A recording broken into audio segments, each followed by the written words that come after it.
Good evening. Coming up on the programme, we hear from London businesses after the Prime Minister's winter COVID plan includes the possibility of further restrictions.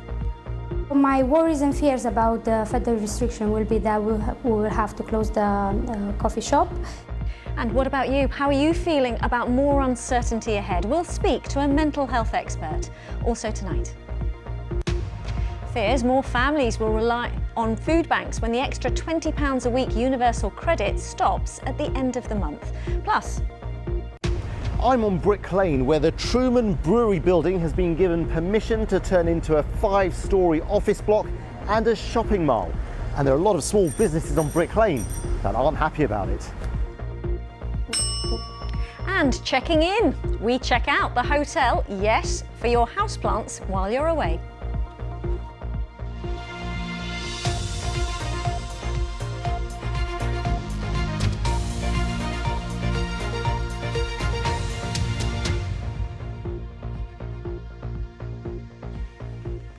A very warm welcome. Good to have you with us. London's resilience has been tested in so many ways over the last 18 months. And as some businesses are just getting back on their feet, the Prime Minister's autumn-winter COVID plan announced yesterday raises the possibility of further restrictions in the coming months. While some are preparing for that scenario, others fear they won't survive any new restrictions. Tolu Adeoye has been speaking to two business owners in East London. Both these businesses in Shoreditch rely heavily on passing trade. After a torrid 18 months, things have recently been picking up.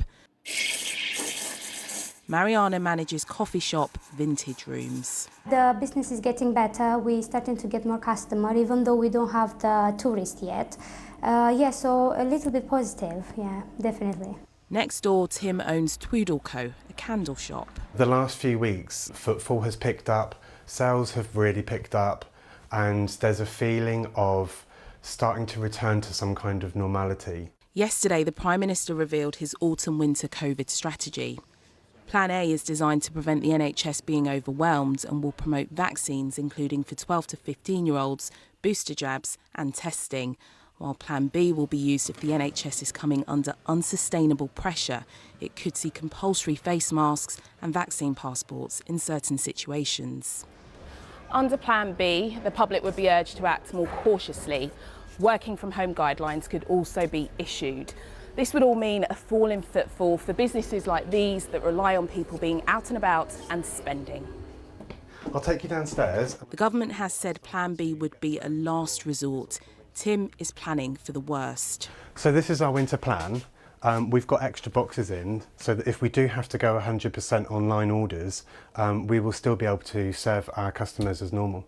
We've also got a backup rota, which we'll switch to, which means that we'll have a team member in the early and a team member coming in late, so that they can pack online orders.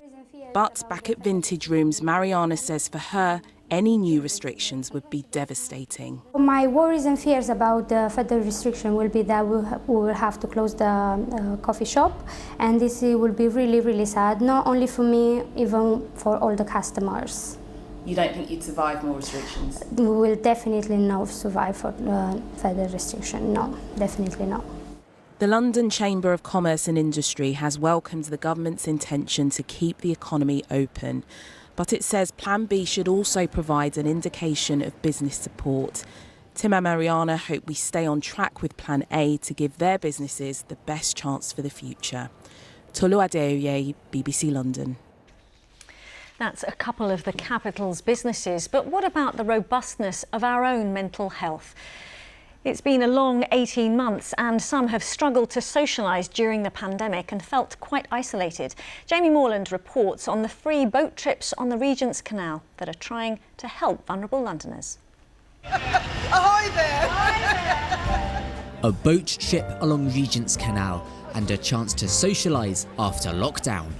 We feel that some people may have been impacted quite hard through lockdown and they may have suffered from isolation. So we're bringing more vulnerable groups together so that they can have an experience that they might not normally have on their own. GoBoat is offering free community cruises every Tuesday to vulnerable and isolated people who may have struggled to get out and about during the pandemic. There was lots of challenges for blind and partially sighted persons many of our guided services was either suspended or it wasn't allowed.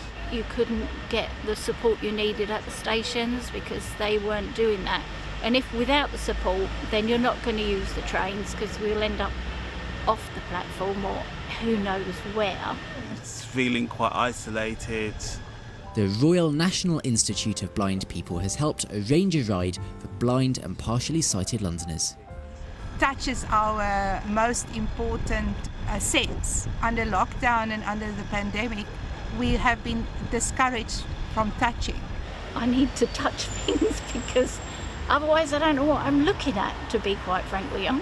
Shopping was a bit of a challenge because my local shop you had to queue outside and I couldn't always see where to queue.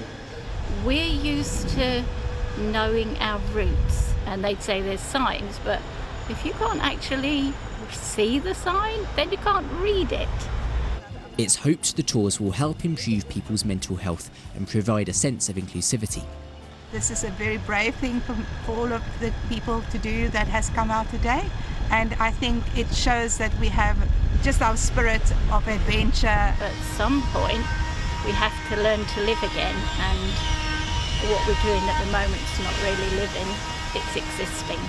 And this is fantastic, being able to come out today. So we hope this is the beginning of us getting back to, might be a different normality, but some form of normality. Jamie Morland, BBC. Let's chat now to mental health expert Stacey Moore, a chartered psychologist. Thanks for being with us. Can I just first pick up on something we heard there? Someone saying, you know, we've got to learn to live again. We're just existing. Even if people do want to do that, yet more uncertainty is really hard to live with. It really is. Psychologically, we know that uncertainty throws our brains into situations where we just try and find ways of coping. And it's often what we do is actually going back to any evidence or information that we can find to fill in those gaps. And unfortunately, the last time we had Christmas or we had a winter season, things were pretty bad in terms of the pandemic. So yes, it is a very uncertain situation and we're seeking ways of coping with it right now. Yeah. And as you said there, you know, winter is a very difficult time anyway. And this is, I suppose, a cumulative effect. It really is. It really is. We're so emotionally depleted as a nation. We've really undergone a nationwide traumatic event with dealing with this, and it's been a chronic one at that. So where we try to be upbeat and positive, it is very difficult. And as the nights are closing in, we know anyway, generally what would happen as the nights close in is that we get increases in depressive symptoms within people in the UK. So added to that, all of the things that we've gone through and are still going through and the traumas we've experienced, of course, people are depleted. It's going to be difficult for us to dig deep and do anything differently again. So can I ask you, you know, in terms of mental robustness, you know, your advice for dealing with this, but also if anyone's watching and in the sort of days and weeks and months ahead, what sorts of things, if they experience them, should they at that point seek help for? Okay, so if we're thinking about repetitive low mood, if we're thinking about feeling as though very lifeless or worthless, life is not worth living, we really do need to, at those points, be seeking emergency and immediate help from other people around us, but also contacting your GP. I think it's really important for us to not only be aware of the traumatic narratives that we've experienced over the last 18 months, but to try and find ways of understanding the strengths that have got us to this point, because understandably we are still here. There are things that people have been through, but we've had to call upon our resources to get us to this point, and it is those very resources that will help us move forward with a bit more certainty. I almost feel as though now we've been given a mandated winter plan from the government, we almost have to write our own as to what personally is important for us within our families, what will help us get through this next season. Okay, Stacey Moore, many thanks for your time this evening. We appreciate it. Thank you. Thank you so much. And by the way, do keep your COVID questions coming, whether it's about booster jabs, vaccines for 12 to 15-year-olds, coping in care homes. We'll put some of them to Professor Kevin Fenton, the London Regional Director of Public Health England, who is due to join us on tomorrow's programme. Get in touch on email. You can see there, yourlondon@bbc.co.uk. A roundup now of some of the day's other news. A murder investigation is underway after a 5-year-old girl died at a house in Ealing yesterday. A 31-year-old woman has been arrested on suspicion of murder. London's mayor has told the Grenfell inquiry that commercial self-interest was put ahead of public safety. 72 people died in the tragedy in 2017. A barrister speaking on behalf of Sadiq Khan said this is now an opportunity to make substantial changes and a culture of safety and accountability across industry as a whole. And for the second time this week, climate protesters caused huge tailbacks on the M25. Members of the group Insulate Britain stopped traffic at 2 sections, junction 23 in Hertfordshire and between junctions 8 and 9 in Surrey. More than 70 people have been arrested.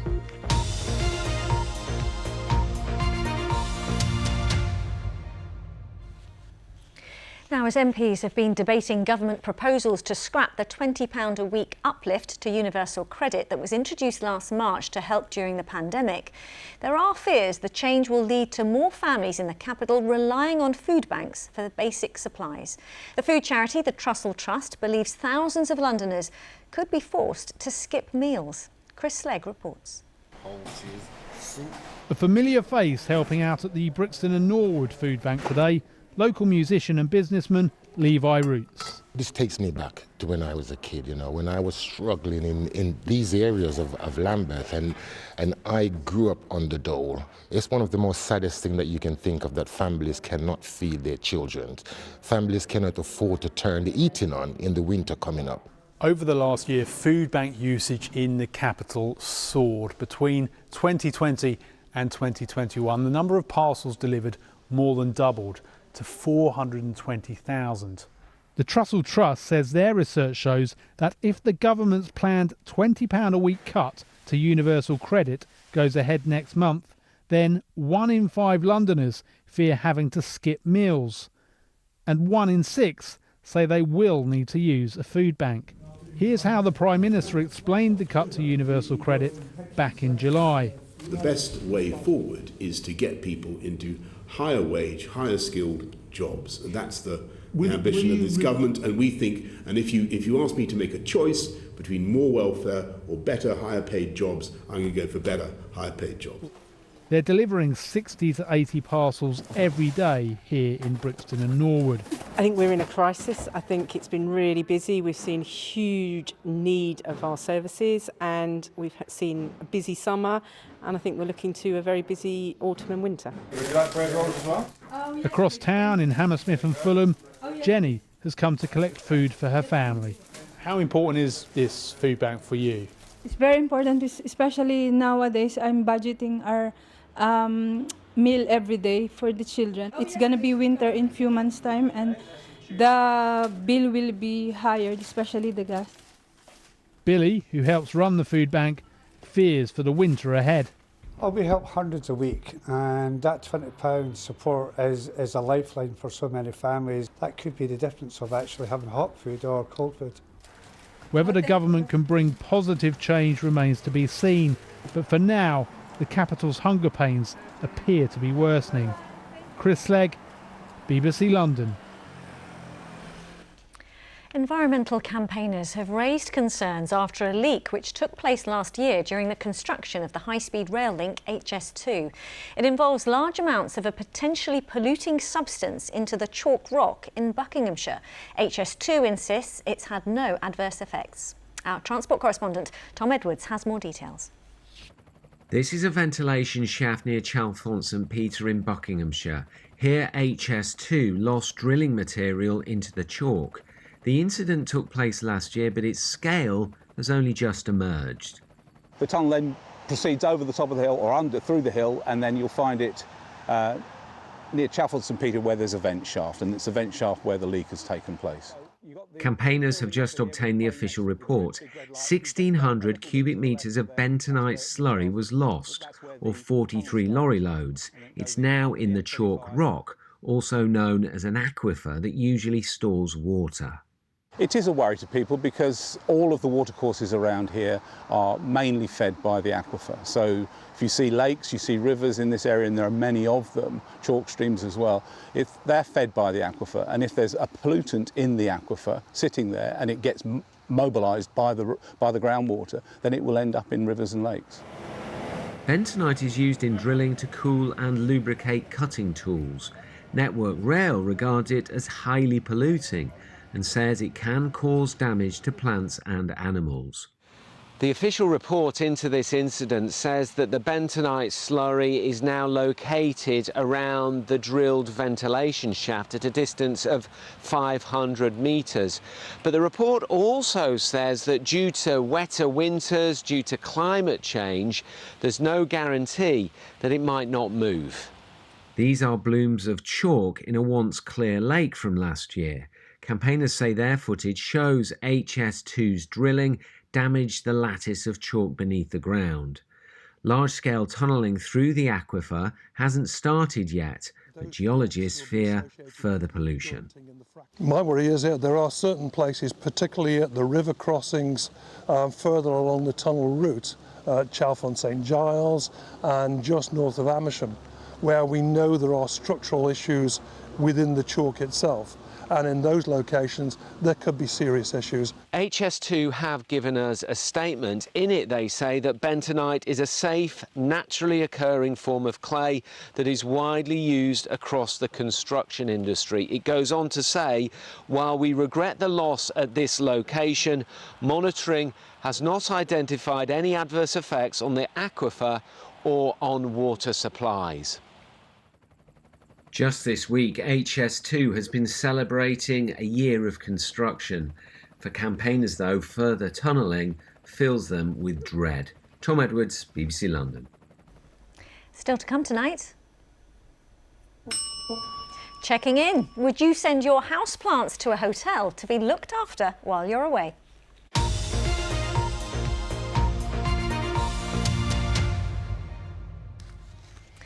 Before that, though, we're going to head to a part of London now famous for its curry houses. But Brick Lane was always home to the Truman Brewery, which has been there for over 400 years. But now Tower Hamlets Council has approved plans for the controversial redevelopment of the site. Assad is there for us this evening, and it's definitely divided opinion. Yeah, it certainly has, Riz, but it's also fair to say that that divide hasn't necessarily been 50-50. The council, when they asked residents what they think about that developing the Truman building, which is on Brick Lane, into 5 stories of offices and a shopping mall, they had about 7,000 people say they were against it. They only had about 400 people who said they were for it. But the fours have won, and that is about to be developed. So let's see what some very well-established local businessmen have to say about that. Jamal Khalik will speak to you in a moment, but Ajmal Hussain from the Brick Lane Restaurants Association. I'm the Secretary of Brick Lane Restaurant Association. You have taken part in demonstrations against this. Yes. Why are you so against it? Because we are small shops here in Brick Lane, and if corporate big shops comes, then we are dead. People's livelihood, all the small shops, we are working hard to establish this one. Now, Brick Lane's Bangla Town's restaurant, all the restaurants established with the families.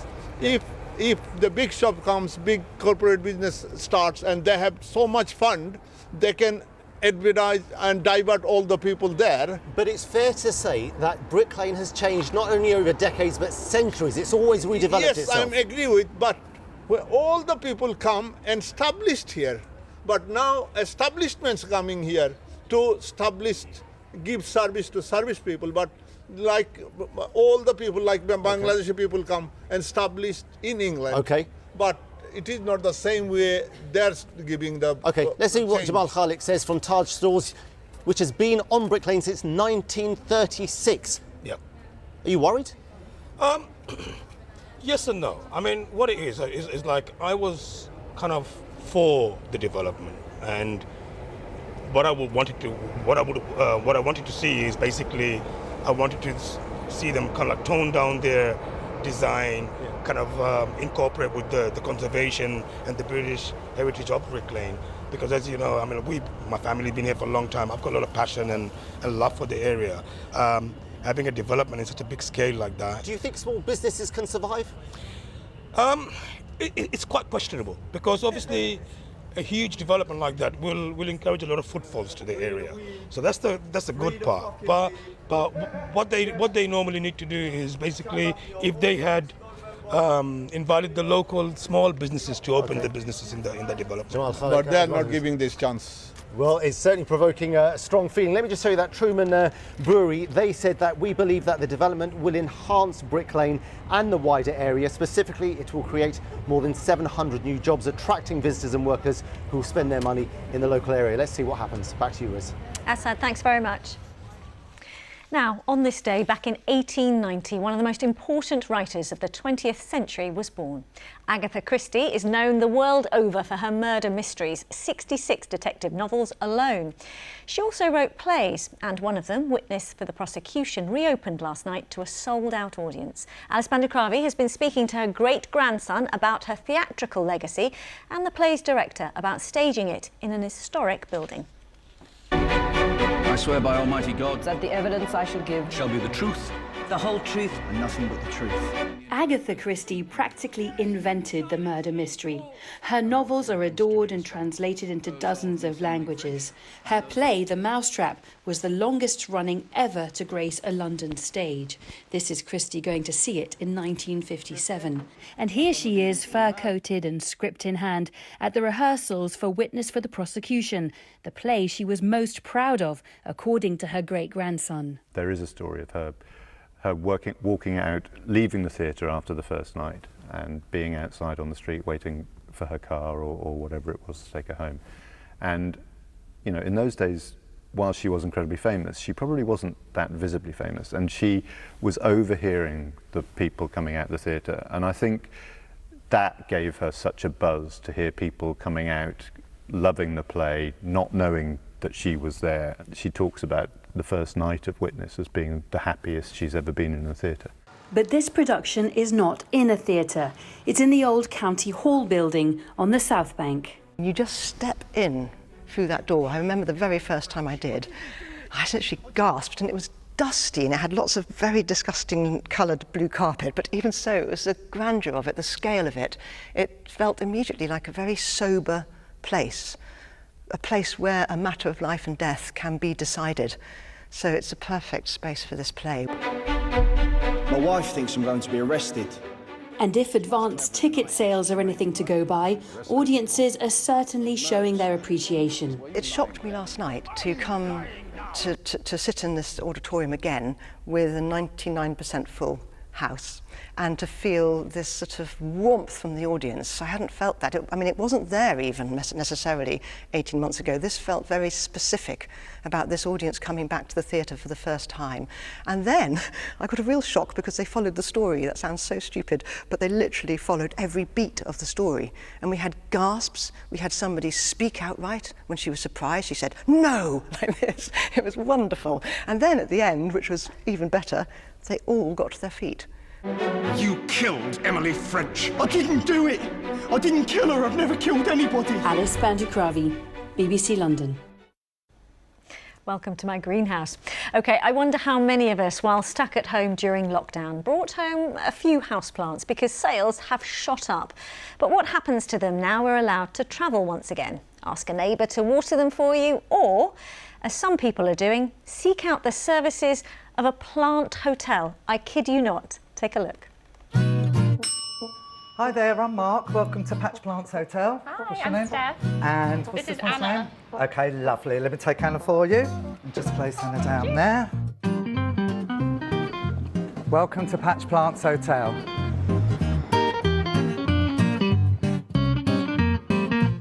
During the pandemic, we saw a huge increase in sales of houseplants. And now that people are starting to go on holiday, we've added this hotel as an extra service to look after people's plants while they're trying to relax on holiday to avoid them wilting or dying.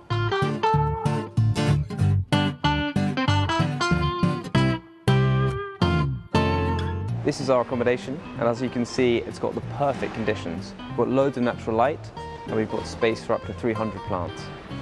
We have a whole range of guests here at the hotel, from Ben, the Benjamina ficus, we have Rick, the corn plant, Big Ken, the Kentia palm, and Ant, the ant plant. Here we are in the spa area of our hotel. This is Mark, one of our expert plant doctors, who's misting Anna, who came in this morning. She's going to really love the humid atmosphere that this creates. So the pandemic's been really difficult for everybody, and now that people can finally go on holiday, we're seeing the hotel get busier and busier.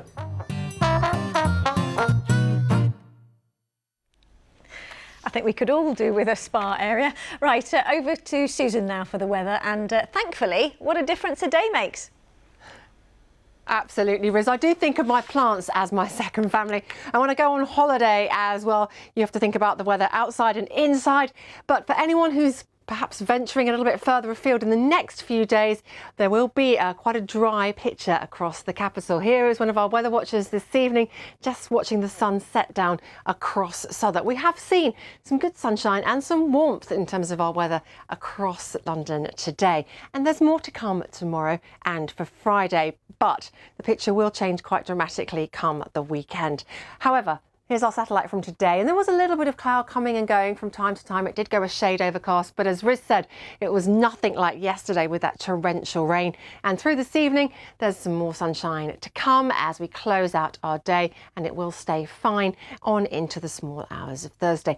And actually, it's quite humid. It's quite warm through the evening, quite pleasant if you have just catching the last bit of the sunshine and heading out now and into the small hours. Temperatures drop down no lower than 11 or 12 degrees through the capital, at the outskirts, probably just dipping into single figures. Perhaps a little bit of mist around first thing Thursday, but the sun should make quite short work of that.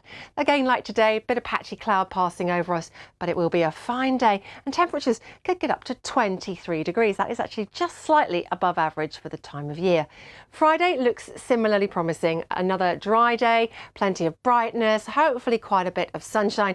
And again, our temperatures behaving very nicely after a mild enough night. I think our highs reaching 21 or 22 degrees. But yes, it is too good to last. Come the weekend, we are going to see a weather front barrelling its way in from the west, running across the southeast of England. We could see some quite sharp showers for a time on both Saturday and Sunday, Riz.